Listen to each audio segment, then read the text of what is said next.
Hey, what's happening? Brett Miller, Choppin' Ain't Easy. This is part 3 on Brady's 1990 FXR. We're gonna be able to finish this sucker off. We're gonna get the new fender installed, rear brake caliper, all that cool stuff, get the brakes working right. We had also tried putting in a newer shifter drum. That didn't work. We're going back with the stock 1991, and there'll be some explanations on that stuff. Ended up having to make some tools. You know, sometimes on these old bikes, man, things don't want to come apart. There's a little pin you're supposed to be able to push out and put a new spring on the shifter pawl. That sucker has probably been in there since 1990, so that bad boy did not want to come out, so I ended up having to make a tool specifically to push it out. Yeah, I mean, there's just things like that that you find on these older bikes, which is also why a lot of people get upset when they go to a Harley dealership and they won't work on an older bike. There is a knowledge thing. If a younger guy goes to MMI, the only thing he's going to be learning about is, you know, M8 and the new Revolution motor. They may talk about twin cams in their old classes, but like when I was there in 2005, I think they talked about Evos for 1, maybe 2 days, right? And that was 2005. You know, they stopped using Evos 99. So, you know, it's more based on the modern stuff, but a lot of it has to do with parts availability. But you also get things like this. This is like a stuck $5 little part, this pin. And I had to sit here and weld something up, make a tool, do things like that. People don't want to pay to have that done. They're like, well, my friend had his new bike worked on and it only cost him this much. Well, yeah, because it comes right apart, parts are available, you put it back together, get you on and off the lift and go. So between parts availability, the actual knowledge of the technicians that they have on older bikes, a lot of times it's a lot better to go to, you know, an independent shop where they've got a guy that was around when these things were new. That's just kind of how it is, and he can spend the time necessary to fix your bike and maybe not have to charge you for every single hour. You know, we work on this thing on our own time. So that's how it goes. Anyway, I hope you enjoy this, get to see the results, and we'll take this bad boy out for a ride. So check it out. All right, so we got another problem here. Seems that our brand new stainless steel pivot shaft is exactly the same size as these bearings, so it's not going through. So, put it in the lathe, try to take a few thou off, see what we can come up with.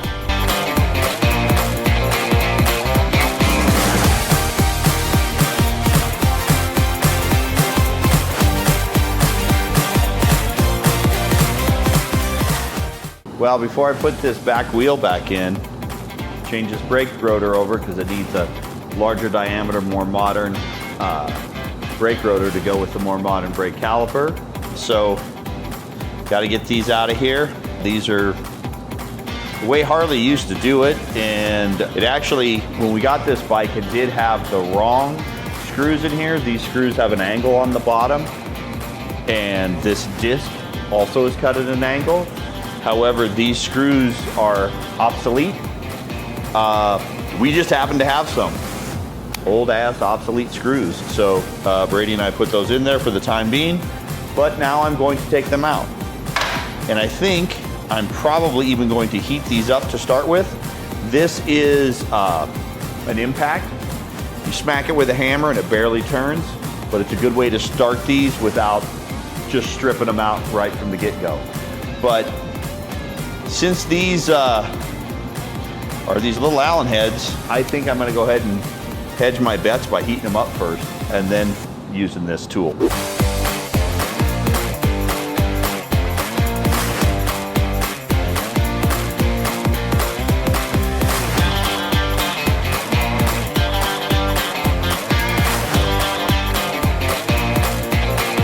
So we got this all cleaned up, we got it all taken out, cleaned up all the holes.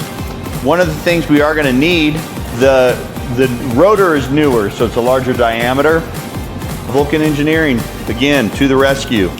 They make this cool little piece that's going to go on the hub here, take up the space for this larger rotor.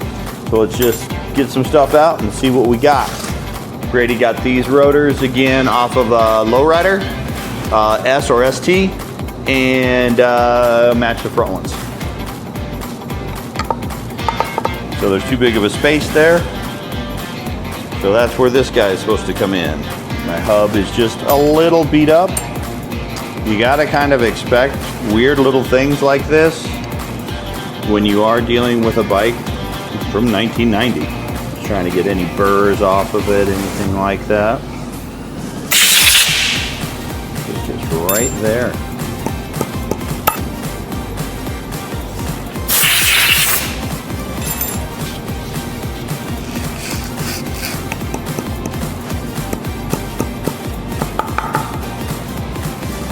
Getting close. Might just make it.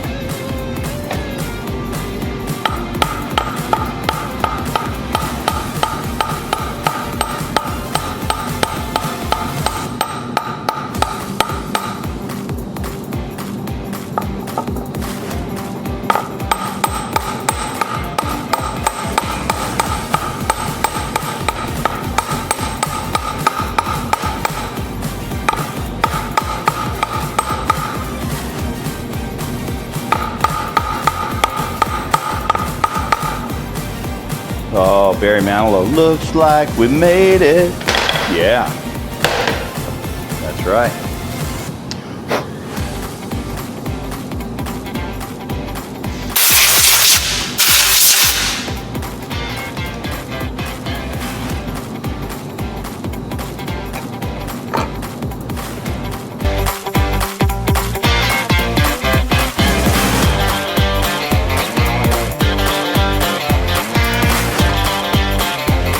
So this next little thing that I'm gonna do is simply because, but I'm gonna take out these perfectly fine grade 8 bolts that were put in here by the previous owner.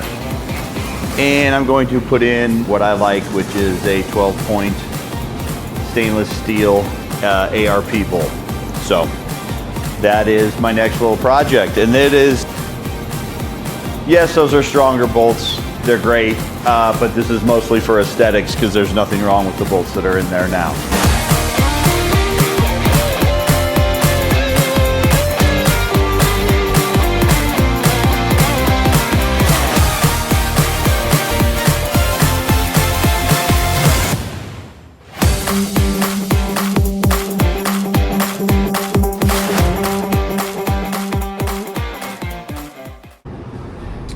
I was able to get a few things done off camera. Polish this up quite nicely. Got the new master cylinder installed with the line going up to the reservoir. Did have to go get different hose for that since we are converting to .4. It's much more corrosive. Yeah, that can't use regular hose on that. Also installed a Thrashin adjustable shift linkage.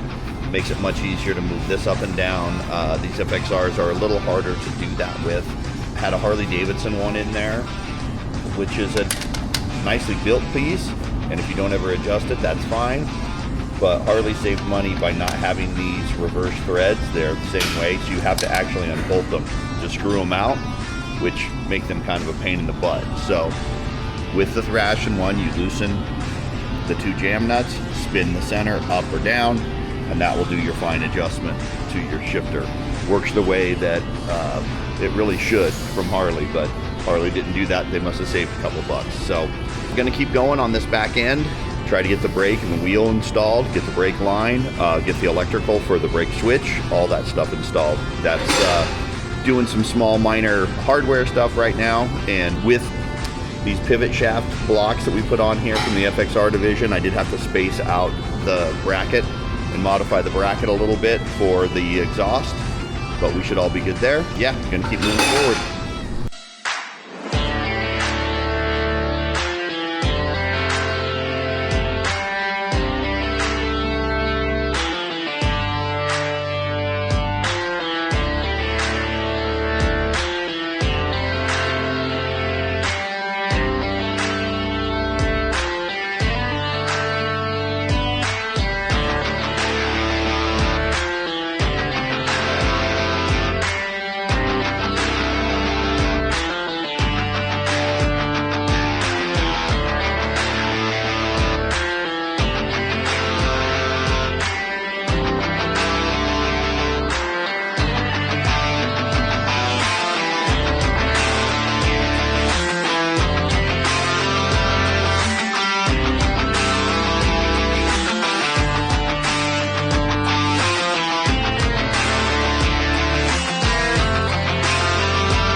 All right, so we're gonna check out some of the stuff that we've been doing so far.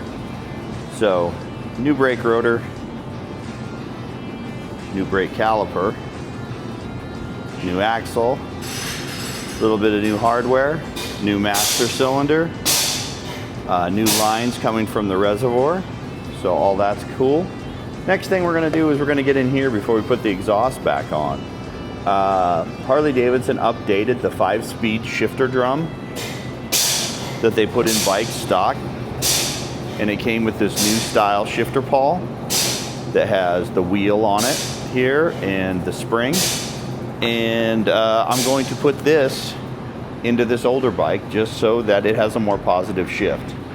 That was a design that Harley gave up on, is the one that's in here. And while we're in there, we're going to get rid of, we're not using this neutral switch, so we're going to go ahead and just put a plug in there. So anyway, that's our next move.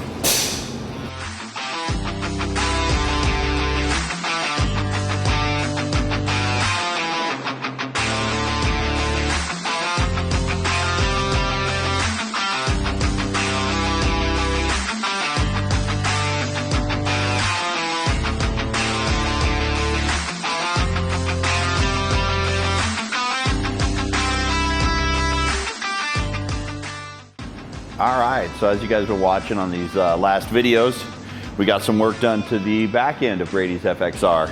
Brembo, Harley-Davidson, touring bike, rear caliper, hooked to a ramjet bracket to make that whole thing work. New brake rotor from Harley-Davidson, it's off a lowrider, and we're getting ready to put new shocks on.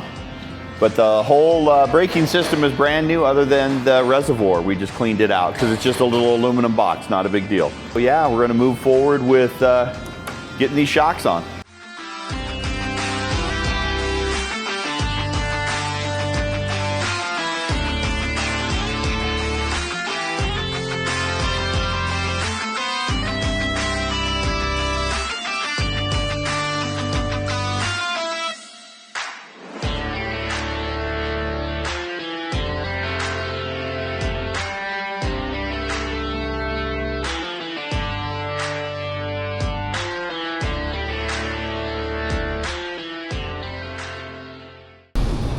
So we were able to get the shocks and everything on Brady's bike.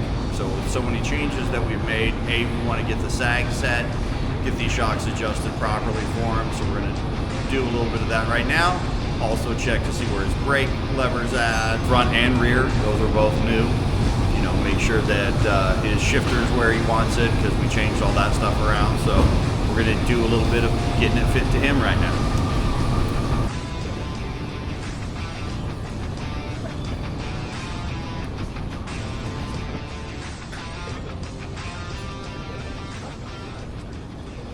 All right, well that's it for episode 3 on Brady's FXR. Please like and subscribe to our channel, share it with your friends, let other people know, give us some feedback, let us know what you'd like to see on the channel. A little explanation as to what we were doing there at the end when we were getting Brady fit to the bike. We had changed so many things, the master cylinder down there, so I wanted to make sure that his brake lever was, you know, at the height that he wanted it, because he really didn't like it all that much before, so I think we have it a good compromise right now. Same thing with his shifter, you know, we put in that new Thrashin shifter linkage. We had the whole primary taken apart, so we had to reset where his shifter would actually go. But the biggest thing we were doing was setting the sag on these new Legend shocks. The sag is basically how far does it squish down when the person is actually sitting on it. He rides by himself, obviously doesn't have any, you know, saddlebags or luggage or anything, so we have to take that into account. But when he sits on it, how far does it compress?